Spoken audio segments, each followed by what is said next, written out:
I appreciate everything. One of my business partners asked me that day, why are you so happy all the time? It's because I have the gratitude attitude, because I'm so blessed to be here today. You know, I remember waking up every single morning, force feeding myself, getting into a car, stuck in traffic every single day, sometimes in a train, going up and down, overcrowded, smelling people's body odor. I hated it. Going to the same place to work every single day, making the same stress people every single day, and then coming back and living a box life and over and over and over again. I hated it. But today my office is simple. From the third floor, I go to my office. This is my ground floor. Isn't that amazing?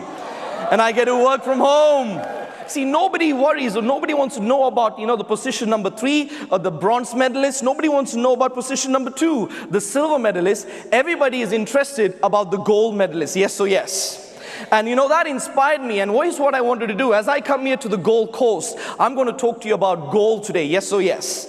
I'm going to talk to you about what makes these individuals who win gold, make them champions. What makes them champions? And there were certain characteristics, and that is what gold is going to be today. G.O.L.D. That's what going to be my topic today on where I'm going to stand here in the Gold Coast and teach you the secrets of what the gold winners do. The first thing that I found about these, the secret of success. Secret of success is study successful people. Yes or yes? Copy successful people, you become successful. If you listen to successful people, you become what? If you listen to unsuccessful people, you become what? So that's what it is. So let's see what G stands for. You see, every single champion, every single gold winner out there, you see, G stood for guided.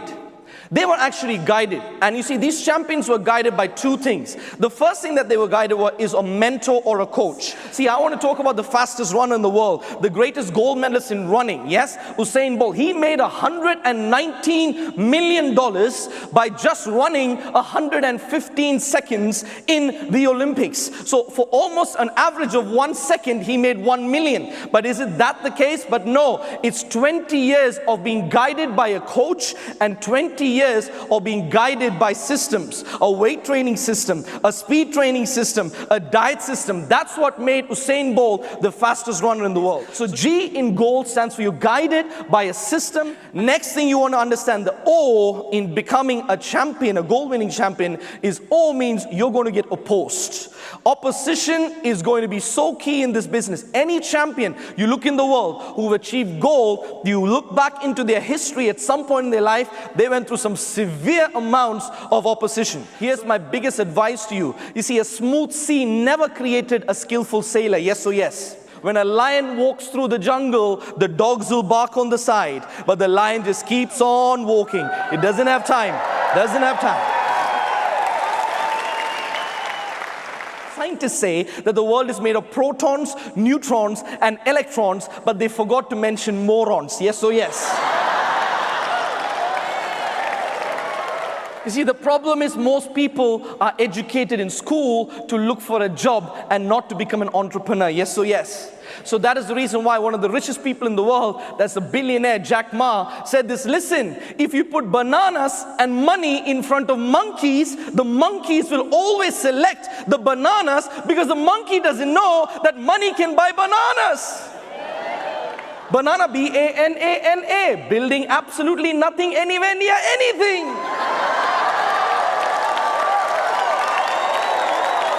Stop taking constructive criticism from people who have never constructed anything. G is you're guided by a system and a mentor. O means you're going to be opposed. L means you're going to be a leader in their field. And how do I show you who a real leader is you look at the eagle. You look at the eagle will tell you how you got to be a leader. Yes? Because when an eagle looks at someone, you know they're an eagle. Yes or yes? You see, the eagle is the master of the skies. The eagle lives up to 70 years, very similar to human beings. But what happens is at 40 years, its beak gets bent, its claws get bent, and it gets heavy feathers, and now it can't survive, it can't eat anymore. So the eagle has to go through a change process. Say change process.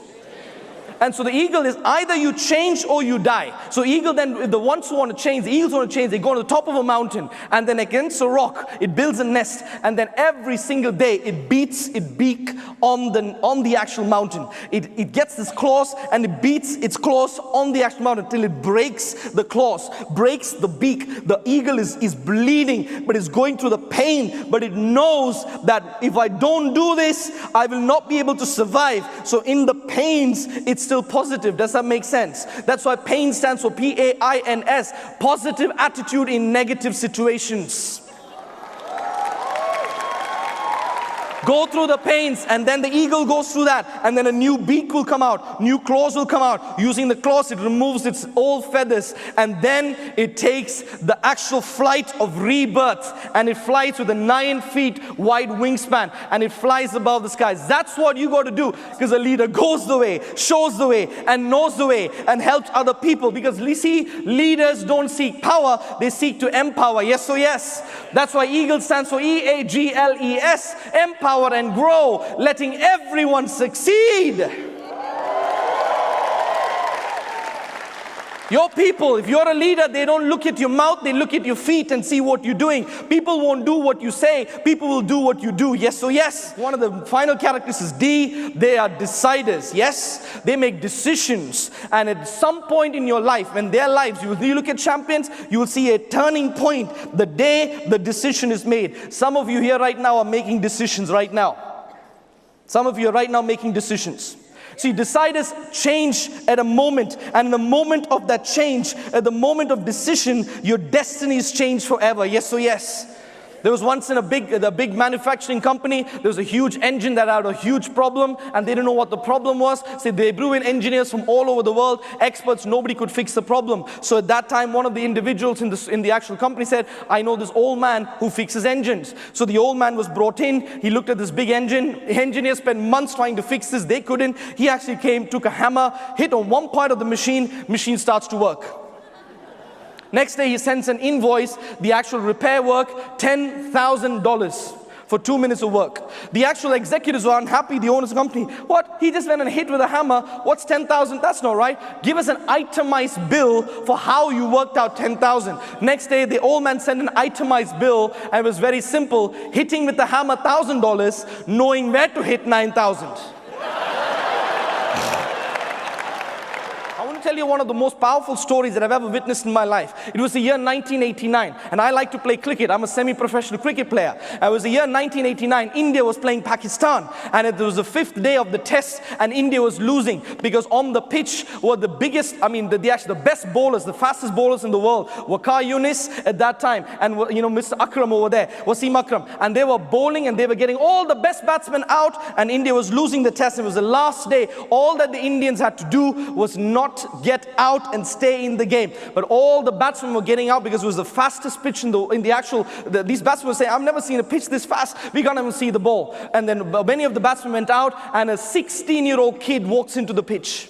Very short, very lanky. He walks in the pitch, and he's now facing these fast bowlers. And guess what? He look at the environment around him is high pressured, because all he has to do is stay in the game, and he has to not get out. He must not get out. And then comes the ball, and the ball comes in. A ball comes in 150 kilometers an hour, and there's a bouncer, and it hit his nose, and there this kid was on the floor with blood everywhere. The physiotherapist came running down. All the people came around. 16-year-old kid on the floor. Everybody saying, what is this happen? You know what? That kid should not even be playing this game. It is so dangerous. He could lose his life. The physiotherapist said, listen, you know what? I don't think you're fit to play anymore. Let's get you back up. And he's actually putting the blood, they're removing the blood from everywhere. And his co-partner came in and says, I think you should retire. You should retire hurt. Don't worry, there are other games. You know what? And he's washing. And so he got up. And now the physiotherapist says, come, let's go. And he said the 3 greatest words that changed the course of history forever. And the 3 words he said was this: I will play. Blood on his nose and his clothes. Next ball comes in, and he knocks it for a sixer. And he looks at the eye of the bowler for the very first time, and he said, bring whatever you've got, but you're not going to get me out. And he stood in that game, and he made India win that. India had drawn that match, and that 16-year-old kid became the greatest batsman of all times in the world, Sachin Tendulkar.